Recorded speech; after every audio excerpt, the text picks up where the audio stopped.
मेरा भाई अपनी पत्नी को रोज मारता और कहता कि जाओ अपनी माँ से पैसे लेकर आओ। भाभी पैसे लाती तो भाई पैसे खा जाता और काम पर नहीं जाता। भाभी की माँ कर्ज उठा उठा कर बेटी को पैसे देती और अब वो लोग कर्जा ले लेकर थक चुके थे। वो बहुत गरीब थे। इस बार भाभी पैसे लेने गईं तो उनकी माँ 3 दिन से भूखी थीं और मरने के कगार पर पहुंच चुकी थीं। भाभी खाली हाथ घर आईं तो भाई ने भाभी को लहूलुहान करके घर से निकाल दिया। 2 दिन बाद मैं भाभी से मिलने उनके घर गई तो मुझे घर के अंदर से बदबू आ रही थी। मैंने जैसे ही दरवाज़ा खोला तो मेरा दिमाग चकरा गया, क्योंकि सामने भाभी और उनकी माँ। भाभी दुल्हन बनी मेरी माँ के पास खड़ी एक एक चीज़ कॉटन से निकाल कर मेरी माँ को दिखा रही थी। बारिश का जोर अब और तेज हो चुका था। बारिश का तेज होना था कि लाइट भी चली गई। हर तरफ अंधेरा छा चुका था। ना जाने मेरी मम्मी ऐसा क्यों कर रही थीं। बेचारी भाभी तो पहले ही डरी सहमी थीं। जब मम्मी का व्यवहार देखा तो और ज़्यादा घबरा चुकी थीं। वो हाथ में चीज़ों की लिस्ट पकड़े खड़ी थीं और एक एक चीज़ का नाम ले लेकर भाभी से पूछ रही थीं कि फला चीज़ किधर है, फला सामान किधर है, ये सामान तेरी माँ ने क्यों नहीं दिया। उस समय जब दुल्हन को अपने कमरे में बैठकर दूल्हे का इंतजार करना चाहिए था, वहीं मेरी भाभी स्टोर में खड़ी डिब्बे और कार्टन खोल खोल कर मेरी माँ को दहेज का सामान दिखा रही थीं। लाइट गई तो अंधेरा हो गया था। मेरी माँ फौरन बोली, बहू इमरजेंसी लाइट कहाँ है, जरा ऑन तो करो। देखो ना कैसा हौलनाक अंधेरा फैला हुआ है। मेरा तो जी घबराता है। इस अंधेरे से तुम्हारे दहेज के सामान में टॉर्च तो होगी ना। मम्मी के मुंह से ये सुनकर मेरी भाभी को चुप लग गई थी। उन्हें चुप देखकर माँ ने फौरन अपने मोबाइल की टॉर्च ऑन की और एक बार फिर तेज शब्दों में बोली, क्यों तुम्हारे माँ बाप ने तुम्हें एक टॉर्च देकर भी नहीं भेजा। इतने में लाइट भी वापस आ चुकी थी, क्योंकि मौसम ठंडा हो गया था और बारिश रुक चुकी थी। मगर भाभी का चेहरा सूख चुका था। उनके चेहरे पर पसीने की बूंदें चमक रही थीं। आंखों में आंसू थे। वो हड़बड़ाकर बोली, मम्मी जी, उन्होंने मुझे हर चीज़ दी है जो वो दे सकते थे और जो आपने लिस्ट में लिखा था। बस एक लाइट ही नहीं दी है, वो भी मैं अपनी माँ से कहकर मंगवा लूँगी। भाभी का चेहरा यूं लाल हो गया था मानो अभी दहाड़े मार मार कर रोने लग जाएंगी। मेरी माँ ने बगैर लिहाज किए खड़े खड़े भाभी को बातें सुना दी और बोली कि आज ही अपनी माँ को कहकर टॉर्च मंगवाओ। एक टॉर्च तो दे नहीं सकते, बात करते हैं कि हमने अपनी बेटी को दहेज देकर विदा किया है। मम्मी के ये शब्द भाभी को बुरे लगे थे, मैं जानती थी। वो कमरे से बाहर चली गईं। मैं भी भाभी के पास चली आई। अभी उनके कंधे पर हाथ रखा ही था कि वो मुझसे लिपट गईं और फूट फूट कर रोने लगीं। उनकी हिचकियां बंद चुकी थीं। वो रोते हुए बोली, पूजा, तुम तो जानती हो कि मेरे माँ बाप ने कैसे कैसे मेरी शादी की है। मेरे माँ बाप ने कितनी मुश्किल से ये दहेज खरीद कर दिया है। उन्होंने वो हर चीज़ दी है जो तुम्हारी माँ ने कहा था। मेरा विश्वास करो, मेरी माँ ने अपनी माँ की आखिरी निशानी यानी उनका जेवर भी बेच डाला है, सिर्फ मेरे दहेज के लिए। मेरे पापा ने अपनी ज़मीन, जिस पर हम अनाज उगाया करते थे, जिससे हमारे घर की रोजी रोटी चला करती थी, वो भी गिरवी रखकर पैसे इकट्ठे किए हैं ताकि मेरी शादी एक अच्छे घर हो सके और मैं खुश रह सकूं। मैंने बड़ी मुश्किल से ये शादी की है, वरना मैं देख सकती थी मेरे माँ बाप की मुस्कुराहटों के पीछे छुपा हुआ दर्द। मैं महसूस कर सकती थी। मैं तो विदा होकर यहाँ आ गई, मगर अब 2 से 3 दिन बाद कर्जदारों की लाइनें लगना शुरू हो जाएंगी। आखिर लाखों रुपये का कर्ज वो कैसे चुका सकेंगे। भाभी हिचकियों से रो रही थीं। उन्हें रोता देखकर मुझे बहुत दुख हुआ था। मैं उन्हें चुप करवाने लगी और तसल्ली देते हुए बोली कि भगवान सब अच्छा करेगा। मैं मम्मी की तरफ से आपसे माफ़ी मांगती हूँ और मैं मम्मी को समझाने की कोशिश भी करूँगी। इतना कहकर मैं भाभी को बहलाते हुए कमरे में ले आई थी ताकि उनका मेकअप थोड़ा सा ठीक करके उन्हें उनके बेड पर बिठा सकूं। मगर इससे पहले ही भाई कमरे में आ चुका था। वही हुआ जिसका डर था। जब भाई ने अपनी पत्नी को यूं उजड़ी हुई हालत में देखा तो आग बबूला हो गया। देखते ही कहने लगा, तुम पहली रात की दुल्हन हो जो सुहाग रात को अपने अपने पति का इंतजार करने की बजाय कैसे उजड़े हुए हुलिये में इधर उधर घूम रही है। ये तुमने अपना क्या हाल बना रखा है। हर पति की इच्छा होती है जब वो कमरे में आए तो उसकी पत्नी बेड पर उसका इंतजार करती मिले, लेकिन तुम्हारी हरकत ने मेरे आत्मसम्मान को ठेस पहुंचाई है। मैं यहाँ कमरे में कब का आया हुआ हूँ और तुम्हारा कहीं पता नहीं है, और जब आई हो तो इतने खराब हुलिये में। पहले मम्मी की बातें और अब भाई के मुंह से इतनी नफरत भरी बातें सुनकर भाभी खुद पर कंट्रोल ना रख सकीं और मेरे पीछे छुपकर रोने लगीं। वो आज भाई से पहली बार ही मिल रही थीं। पहले ही मुलाकात पर भाई उन पर बरस पड़े थे। मैंने भाई को घूर कर देखा और बोली, भाई कुछ तो ख्याल करें, ये पत्नी है आपकी, वो भी पहली रात की। उन्हें मम्मी ने बुला लिया था, मगर भाई ने हाथ के इशारे से मुझे चुप करवा दिया और कमरे से जाने के लिए कह दिया। मैं जाती भी तो कैसे जाती, भाभी ने मुझे मेरे दुपट्टे से पकड़ रखा था। मगर खैर, मैंने भाभी को समझाया और भाई को भी इशारों से नरमी से बात करने के लिए कहकर कमरे से बाहर आ गई। मुझे वो पल याद आए जब हम भाभी के यहाँ उन्हें देखने गए थे। इससे पहले भी कई जगह मेरी माँ और मेरी मौसी भाई का रिश्ता लेकर गई थीं, लेकिन कहीं भी भाई का रिश्ता तय नहीं हो पा रहा था। मेरी माँ एक बहुत ही तेज तर्रार औरत थी और फिर मेरी भाई की शिक्षा भी कम थी, इसलिए उनके उठने बैठने का अंदाज देखकर ही सबने रिश्ता देने से मना कर दिया था। मैंने तो सबसे बड़ी गलती यहाँ आकर कर दी थी। मेरी माँ और मेरी मौसी की बातें सुनकर तो मेरा सर शर्म से झुकता चला जा रहा था। मैंने एक नज़र इस घर पर डाली थी। ये एक छोटा सा मकान और कुछ ज़रूरी सामान के अलावा यहाँ कुछ भी नहीं था। मुझे तो उस घर को देखकर ही अंदाज़ा हो चुका था कि मेरी भाभी के मायके वाले हमसे भी गए गुजरे हैं। मेरा भाई कम पढ़ा लिखा था, लेकिन कम से कम अच्छी गुजर हो रही थी हमारे घर की। हमारा अपना खुद का मकान था, कुछ ज़मीन थी जो पेशगी पर उठाकर पैसे मिल जाया करते थे। भाई निकम्मा था, कुछ काम नहीं करता था, लेकिन ज़मीन के पैसों से हम अपने घर का गुजारा ठीक ठाक चला रहे थे। मगर हैरत तो मुझे अपनी माँ पर थी।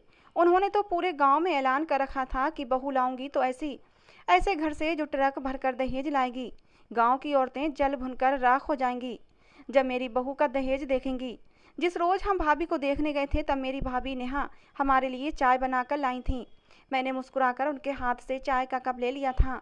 वो उम्र में मेरी ही जितनी थी, पढ़ाई ज़्यादा नहीं की थी, सिर्फ इंटर क्लास तक ही पढ़ाई की थी। वो माँ बाप की पहली औलाद थी। उसके बाद भी उनकी 2 बहनें और थीं, लेकिन वो अभी बहुत छोटी थीं।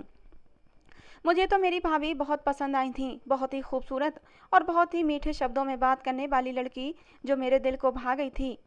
चाय देकर वो जैसे ही मेरे पास बैठने लगी तो मेरी मौसी फ़ौरन बोली, अरे बेटा बैठ कहाँ रही हो, ज़रा सामने खड़ी हो जाओ, हमें देखने तो दो, आखिर हमारे घर की बनने वाली बहू कैसी है। नेहा भाभी शर्म से मुस्कुराकर सामने किसी शोपीस की तरह खड़ी हो गई। मेरी मौसी मेरी माँ से धीरे धीरे बातें करते हुए बोली, दीदी देख लो जरा ध्यान से लड़की को, कहीं लड़की में कोई कमी वगैरह तो नहीं है, शक्ल सूरत से तो ठीक ही है। मौसी की इस बात को मेरे साथ साथ नेहा भाभी की माँ भी सुन चुकी थीं, मगर क्या करती, आखिर बेटी की माँ थीं।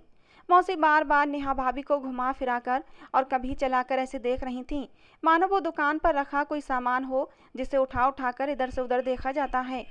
ऐसा करने से मुझे बहुत चिढ़ महसूस हो रही थी। उनके इस व्यवहार से मुझे बहुत दुख हो रहा था।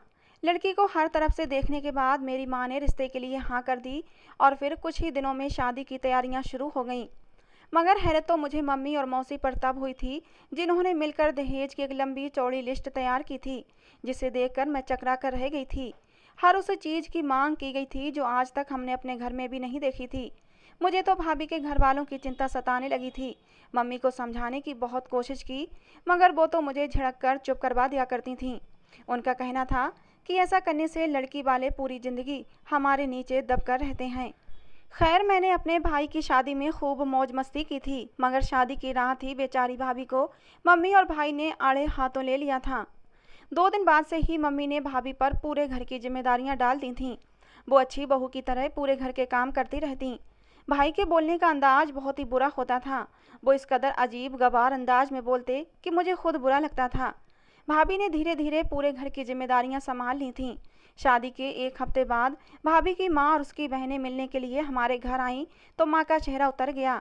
एक माँ और भाभी की दोनों बहनें जब घर में अंदर दाखिल हुईं तो मेरी माँ का दिमाग ही खराब हो गया।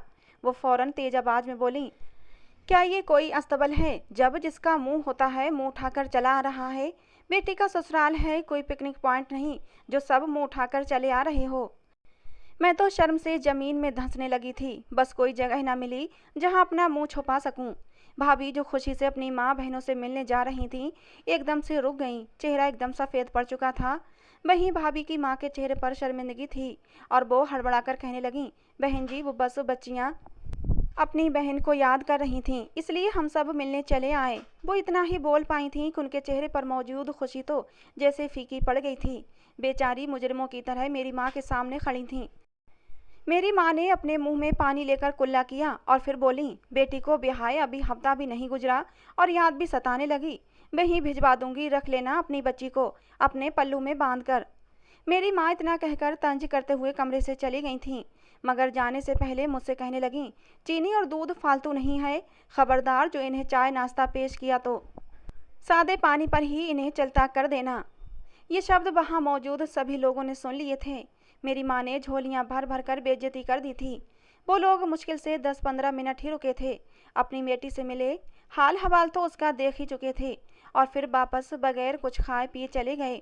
भाई भी दूसरे कमरे में मौजूद था, मगर बाहर आकर मिलने की कोशिश भी नहीं की थी। उन्हें घर से जाता देखकर भाभी की आंखों में आंसू आ गए थे। वो दुपट्टे से आंखें साफ करने लगीं और खामोशी से घर के कामों में लग गईं। मेरा भाई कोई नौकरी तो करता नहीं था, सुबह सवेरे घर से निकल जाया करता और यूं ही दोस्तों के साथ सारा दिन गुजारने के बाद वापस से घर आ जाया करता था। एक दिन भाभी भाई से कहने लगी, आप कोई काम क्यों नहीं करते? अब तो मेरी जिम्मेदारी भी आप पर आ चुकी है, मुझे भी पैसों की ज़रूरत होती है। मगर भाई ने भाभी की कही हुई एक एक बात जाकर माँ को बता दी। माँ तो जैसे इसी मौके के इंतजार में थी, फौरन भाभी को अपने पास बुलाया, उसे डांटते हुए कहने लगी, ये मेरा बेटा है, कमाए या ना कमाए तुम्हें क्या समस्या है? तुम कौन सा भूखी रहती हो, तीनों टाइम खाना खाकर ही सोती हो। भाभी ने तो एक राजदाराना बात अपने पति से कही थी, मगर मेरा भाई तो हर बात ही माँ को बता दिया करता था। आखिरकार भाभी ने कुछ कहना ही छोड़ दिया। कुछ समय के बाद भाई ने अपने दोस्तों के साथ मिलकर एक छोटा सा बिजनेस शुरू किया। उस बिजनेस को शुरू करने के लिए उन्हें 1 लाख की ज़रूरत थी। उन्होंने मम्मी के सामने अपनी बात रखी। मम्मी ने तो फौरन हाथ खड़े कर दिए और बोली कि मेरे पास तो 1 रुपया भी नहीं है, जो पैसे थे वो तो सब तेरी शादी पर ही खर्च कर दिए। अब इतनी ही ज़रूरत है तो जाकर अपनी पत्नी से बोल, अपने ससुराल वालों से कहे वही तुझे पैसे देंगे। आखिर को उनकी बेटी की इच्छा है कि उसका पति कोई काम करे, काम धंधा शुरू करे। इतना सुनना था कि भाई भाभी के पास गया और जाकर कहने लगा, मुझे 1 लाख रुपयों की ज़रूरत है, तुम जाकर अपने माँ बाप से कहो कि मुझे पैसे दें। भाभी परेशान हो गईं। आखिर उनके माँ बाप उन्हें इतने पैसे कहाँ से देते? पहले ही उन पर शादी का कर्ज चढ़ चुका था, जो अब तक नहीं उतरा था। मगर भाई ने उन्हें सख्त शब्दों में समझा दिया कि मुझे पैसे ला कर दो, वरना तुम्हारे लिए अच्छा नहीं होगा। मजबूरन भाभी को अपने मायके जाना पड़ा और उन्हें वो सब बताया जो भाई कह रहे थे। वो भी मजबूर थे, अपनी बेटी का घर बसाना चाहते थे। इसलिए भाभी के बाप ने कहीं से मांग कर 70,000 रुपये मेरी भाभी के हवाले कर दिए। भाभी जब वापस आई और आकर वो पैसे भाई को दिए तो वो गुस्से से भाभी को देखने लगे, क्योंकि पैसे पूरे नहीं थे। उन्होंने फिर भी भाभी को बहुत बातें सुनाई और वो पैसे लेकर घर से चले गए। कुछ दिन तक तो भाई घर में ही दाखिल नहीं हुए। हम सब परेशान होने लगे कि आखिर ऐसा कौन सा बिजनेस था जो अभी तक भाई घर नहीं आ रहे थे। उनसे हमारा संपर्क बंद हो चुका था। मगर फिर 3 दिन बाद भाई घर वापस आया और माँ से कहने लगा, माँ वो पैसे तो मुझसे यूं ही दोस्तों में खर्च हो गए, मुझ पर बिजनेस के नाम पर और कर्ज चढ़ चुका है। 70,000 थे, उन पैसों में से मैंने कुछ पैसे खाने पीने में खर्च कर दिए। एक बार फिर अम्मा और भाई भाभी को तंग करना शुरू कर चुके थे कि जाकर अपने मायके से और पैसे लेकर आओ।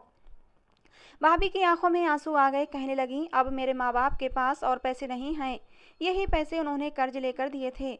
मेरे माँ बाप इतने ज़्यादा कर्ज में डूब चुके हैं, अब और पैसे कहाँ से देंगे? लेकिन मेरे भाई और माँ पर तो किसी बात का कोई असर ही नहीं था। भाभी मेरे पास आकर रोने लगी और कहने लगी, मैं और पैसे कहाँ से लाऊं? वैसे ही मेरे माँ बाप पर हर जगह से दबाव डाला जा रहा है कर्ज के लिए। मैंने अपनी तरफ से अपनी माँ और भाई को बहुत समझाने की कोशिश की कि भाभी इतने पैसे नहीं ला सकती, उनके माँ बाप पहले से ही कर्ज में डूबे हुए हैं। मगर भाई ने तेज आवाज़ में भाभी को बातें सुनाना शुरू कर दी और उन्हें गाली गलौज देने पर उतर आए थे। और जब भाभी नहीं मानी पैसे लाने के लिए, तो भाई ने भाभी को लात और घूंसों से मारना शुरू कर दिया। मैं भाभी को बचाने की कोशिश कर रही थी कि तभी उसी समय मेरी नज़र दरवाजे की तरफ पड़ी तो मैं दंग रह गई। भाभी के पापा दरवाजे के पास खड़े थे और सारी बातें सुन चुके थे। अपनी बेटी को यूं पिटता देखकर उनका हाथ अपने सीने पर जा लगा था। उन्होंने तो अपनी बेटी को खुद से बड़े घर में देकर उसकी खुशियां चाही थीं, इसलिए बहुत सा कर्ज उठाया था कि उनकी बेटी घर में खुशी रहे, सुखी रहे। मगर इसके बावजूद उनकी बेटी की इज्जत 2 कौड़ी की भी नहीं थी, बल्कि उनकी बेटी को ससुराल में जानवरों की तरह रखा जाता है। ये देखकर उनका हार्ट अटैक आ गया था। वो वहीं बेहोश होकर गिर गए। भाभी चीख मारती हुई अपने पापा की तरफ भागी थीं। शोर शराबा सुनकर मोहल्ले के 2-3 लोग भी इकट्ठे हो गए थे। लोगों के कहने पर भाई फौरन भाभी के पापा को अस्पताल लेकर गए। मगर तब तक भाभी के पापा इस दुनिया से जा चुके थे। ये सदमा भाभी और उनकी माँ और बहनों के लिए बहुत बड़ा था। आखिर वही तो उनके जीने का इकलौता सहारा थे। मगर इसके बावजूद मरने के बाद हमारी गांव के रीति रिवाज के अनुसार खाने पीने का खर्चा और उस जैसे और तमाम खर्च उन्होंने खुद ही किए थे। मेरी मम्मी और भाई ने तो उनकी जरा भी मदद नहीं की थी। उल्टा बात बात पर नाक मुंह चढ़ाकर बुरी बातें करने लगते थे। भाभी को अपने मायके में सिर्फ 3 ही दिन रहने की इजाज़त मिली थी। तीसरे दिन जाकर ही मम्मी भाभी को अपने साथ घर ले आई थीं। अब तो भाभी की ज़िंदगी मम्मी ने और भी ज़्यादा मुश्किल कर दी थी। वो बात बात पर भाभी को ताने दिया करती। सब लोग खाना खा लेते, उसके बाद भाभी को ऑर्डर था कि अब भाभी खाना खाएं। अगर खाना भरपेट नहीं बचता था तो भाभी आधा पेट खाना खाकर ही उठ जाया करती थीं। भाई का व्यवहार भाभी के साथ पहले भी कुछ खास नहीं था। वो अपनी पत्नी को सम्मान का स्थान दे ही नहीं पाए थे। कुछ समय यूं ही गुजर गया और एक बार फिर भाई ने बिजनेस के नाम पर कुछ कर्ज उठाया और फिर वो भी घाटे में चला गया। और एक बार फिर भाई भाभी पर दबाव डालने लगे कि जाकर अपनी माँ से कहो मुझे पैसों की ज़रूरत है। मगर भाभी ऐसा कैसे कर सकती थीं? मायके में अब उनका था ही कौन जिससे पैसे लेकर आती। भाभी कहने लगी मेरी माँ अब पैसे नहीं दे सकती। अब उनके पास सिर्फ एक घर ही बचा है जिसमें वो रहते हैं। उन्होंने अपनी ज़मीन तक बेच दी है क्योंकि वो मेरी शादी का कर्ज नहीं उतार पा रहे थे। इसके बावजूद आप मुझसे और पैसे मंगा रहे हैं। मेरे सर पर तो अब बाप का भी साया नहीं है। अब तो मुझ पर दया करें। भाई ने जब भाभी के मुंह से ये सब सुना तो गुस्से से भाभी को देखते हुए उन्हें थप्पड़ मारने लगे और फिर उसके बाद मारते ही चले गए। मैंने आगे बढ़कर भाई को रोकना चाहा तो उन्होंने मुझे भी धक्का देकर दूर कर दिया और कहने लगे ये कैसी बदतमीज पत्नी मेरी माँ ले आई है जो मुझसे जबान चलाती है। भाभी जमीन पर गिर चुकी थीं और फूट फूट कर रोने लगीं। मैंने भाई को भाभी से दूर किया और भाभी को उठाकर अपने कमरे में ले गई। वो रो रही थीं। आखिर उनके साथ बहुत जुल्म हो रहा था। अब तो भाई का ये रोज का रूटीन बन चुका था। वो रोजाना भाभी को घर से निकाल देते कि जाओ जाकर अपनी माँ से पैसे मांग कर लाओ। भाभी रोज जाती और रोज खाली हाथ वापस आ जाती और उन्हें खाली हाथ देकर भाई एक बार फिर भाभी पर मारपीट करना शुरू कर देते। मेरी माँ भी भाई को सह देती कि इसे मारो, इतना मारो कि इसका शरीर छलनी हो जाए। जब इस पर मार पड़ेगी तभी मार के डर से अपनी माँ से पैसे लेकर आएगी। भाभी रोते हुए कहती कि मेरी माँ मुझे पैसे कैसे देगी? उनके घर तो 10 रुपये का नोट भी ढूंढने से नहीं मिलेगा। इतने दिनों से उनके यहाँ खाना नहीं बना। घर में मौजूद थोड़े बहुत आटे से रोटी बनाकर अपना गुजारा कर रहे हैं। इस हालात में वो मुझे पैसे कैसे दे सकते हैं? भगवान के लिए उनकी हालत पर दया करें। भाई कहने लगा अगर तुम लोग अब मुझे पैसे नहीं दे सकते तो फिर तेरा मकसद क्या है मेरी ज़िंदगी में? मेरी माँ भी फ़ौरन वहाँ पहुँची और बोली हाँ तू पैसे नहीं दे सकती तो फिर अब हमारे घर में रहने का भी तेरा कोई हक नहीं है।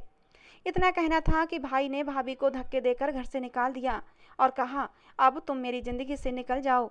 अब मेरी ज़िंदगी में तेरा कोई स्थान नहीं है। कुछ दिनों में मैं तलाक के पेपर तेरे घर भिजवा दूंगा। भाभी दरवाजे पर रोती रहीं, गिड़गिड़ाती रहीं, मुझे इस घर से मत निकालो, मेरा कोई सहारा नहीं है। मेरी माँ मेरा दुख नहीं झेल पाएगी, वो मर जाएगी। लेकिन भाई पर कुछ असर नहीं हो रहा था। भाभी के रोने गिड़गिड़ाने का भाई और माँ पर कुछ भी असर नहीं हुआ। भाभी की हालत पर मुझे भी रोना आ गया था। मैं भी रोने लगी। मैंने भाई और मम्मी से कहा कि मैं भी आपसे जबान चलाती हूँ, मुझे भी मार कर घर से निकाल दें। आखिर क्या बिगाड़ा था उस मासूम लड़की ने आपका, जो आपने उसके साथ इतना बड़ा जुल्म किया? ये मत भूलिए कि ये दुनिया गोल है। अगर आज आपने किसी की बेटी के साथ गलत किया है तो फिर आपकी बेटी के साथ भी वही व्यवहार होगा। मगर आपको क्या, जो इंसान अपनी पत्नी की इज्जत ना कर सके उसके दिल में अपनी बहन की क्या इज्जत और प्यार होगा? अगर मुझसे मोहब्बत होती तो शायद आप अपनी पत्नी की इज्जत ज़रूर करते, क्योंकि आपके दिल में एक बार ये ख्याल ज़रूर आता कि दूसरे की बेटी को तंग करते हो तो हमारे घर की बेटी भी कभी सुखी नहीं रहेगी। लेकिन आपको सिर्फ पैसे से प्यार है, रिश्तों की आपकी नज़र में कोई अहमियत ही नहीं है। भाभी रोते हुए वहाँ से जा चुकी थीं। कुछ दिन यूं ही खामोशी से गुजर गए। भाई ने तलाक के पेपर तैयार करवाए और भाभी के घर पहुँचा दिए। मैंने भाई को रोकने की बहुत कोशिश की, लेकिन उन्होंने मेरी एक ना सुनी। भाभी ने भी तलाक के पेपरों पर साइन कर दिए थे और इस तरह भैया और भाभी का तलाक हो गया। शायद भाभी ने भी अब अपनी ज़िंदगी से समझौता कर लिया था। कुछ दिन बाद जब मैं भाभी के घर के बाहर से गुजरी तो मैंने देखा कि भाभी के घर का दरवाज़ा खुला हुआ था। मैं बहुत शर्मिंदा थी, मगर फिर भी मैं घर के अंदर दाखिल हो गई। मैंने देखा भाभी और उसकी बहनें जिंदा लाशों की तरह घर में पड़ी हुई थीं। उन्हें देखकर मुझे रोना आ गया। मैंने उनसे माफ़ी मांगी। मगर मैं सोच चुकी थी कि अब मुझे आगे क्या करना है। मेरे कहने पर भाभी ने अदालत के जरिए भाई को वारंट भिजवा दिए, जिसमें साफ लिखा था कि मेरा दहेज मुझे वापस दिया जाए और मेरे बाप से जितना कर्जा लिया है वो भी वापस दिया जाए। ये ऑर्डर कोर्ट की तरफ से ऑर्डर था। भाई और माँ के कानों से तो धुआं निकल गया था। उन्हें तो विश्वास ही नहीं आ रहा था कि भाभी इतनी तेज भी हो सकती हैं, मगर फिर भी आदत से मजबूर होकर दोनों भाभी को ही बातें सुनाने लगे।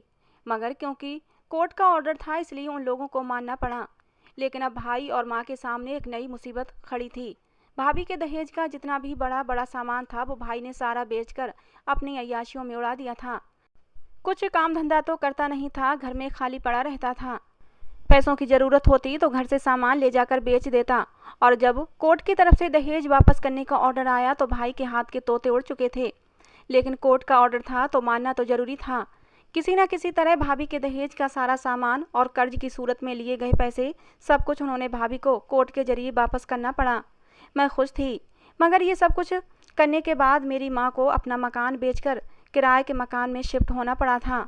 उसके बाद मैंने भाभी और उसकी बहनों को सलाह दी, जिसके बाद उन्होंने घर में ही एक छोटा सा सिलाई सेंटर खोल लिया। उनकी बहनें और उनकी माँ बहुत ही मेहनती थीं।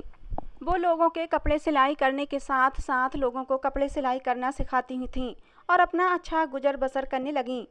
मगर आज तक मैंने अपनी माँ और भाई को भनक भी नहीं लगने दी कि मैंने ही भाभी के साथ मिलकर कोर्ट में जाकर उनका साथ दिया था और अपनी माँ और भाई के खिलाफ मुकदमा दर्ज करवाया था। भगवान ने मेरी माँ मेरे भाई को उनके किए की सज़ा दे दी है। एक बार भाई अपने दोस्तों के साथ कहीं घूमने जा रहा था। भाई का दोस्त और भाई आगे की सीट पर बैठे हुए थे। एक बड़े से ट्रक से कार की टक्कर हो जाती है और कार का शीशा भाई की दोनों आंखों में घुस जाता है। भाई की दोनों आंखें चली जाती हैं। उस एक्सीडेंट में भाई को और भी चोटें आई थीं। इलाज के लिए मम्मी को ज़मीनें बेचना पड़ी थीं। भाई ठीक तो हो गए थे लेकिन उनकी आंखें जा चुकी थीं। अब भाई और मेरी माँ बिल्कुल कंगाल हो गए हैं। मेरे दिल में अपनी भाभी के लिए कभी कुछ बुरा नहीं आया था। मैंने हमेशा उनका भला ही चाहा था और जितना हो सका था मैंने उनकी मदद करने की कोशिश की थी। शायद इसीलिए भगवान ने मुझे मेरी इस नेकी का सिला दिया था। एक लड़का मुझसे प्यार कर बैठा। मेरी शादी एक अच्छे घराने में हो गई थी। मेरे ससुराल वाले बहुत ही अच्छे लोग थे। मेरे ससुराल में मेरी एक ननद जिसकी अभी तक शादी नहीं हुई थी और एक मेरे जेठ थे। मेरे पति से 2 साल बड़े थे। उनकी शादी तो हो गई थी लेकिन उनकी पत्नी उन्हें छोड़कर चली गई थी। उनकी एक बेटी थी जो 3 साल की थी। मेरे दिल में अचानक ही मेरी भाभी का ख्याल आया था और मैंने अपनी सास से कहकर अपनी भाभी को अपनी जेठानी बना लिया। मेरे जेठ बहुत ही अच्छे हैं। उन्होंने मेरी भाभी को अपनी पत्नी खुशी खुशी स्वीकार कर लिया और अब दोनों बहुत ही खुशी से ज़िंदगी गुजार रहे हैं। मेरे जेठ ने अपनी पत्नी को अनुमति दे रखी है कि तुम्हारे मायके में तुम्हारी माँ और बहनों का कोई सहारा नहीं है तो तुम उनकी मदद कर दिया करो। भगवान ने मेरी भाभी की ज़िंदगी में खुशियाँ भर दी हैं। वो पहले भी मेरी भाभी थीं और अब मेरी जेठानी बनने के बाद भी वो मेरी भाभी ही बनी। मैं उन्हें भाभी ही बुलाती हूँ। हम दोनों देवरानी जेठानी बहुत ही प्यार से रहते हैं। मगर मेरी माँ और मेरा भाई एक वक्त की रोटी के लिए भी तरस गए हैं। उनके हालात बहुत ख़राब हैं और ये सब उनके साथ उनकी अपनी हरकतों की वजह से हुआ है। तो दोस्तों ये थी आज की हमारी कहानी। आपको कैसी लगी ज़रूर बताना। पसंद आई हो तो प्लीज़ लाइक करना। रोज़ एक नई कहानी सुनने के लिए हमारे चैनल को भी सब्सक्राइब करना। कहानी को लेकर अपनी राय ज़रूर देना दोस्तों, जिससे कि हमें पता चले कि आपको हमारी कहानी पसंद आती है या नहीं। कहानी को अंत तक सुनने के लिए आप लोगों का बहुत बहुत धन्यवाद दोस्तों। मिलते हैं अगली किसी नई कहानी के साथ।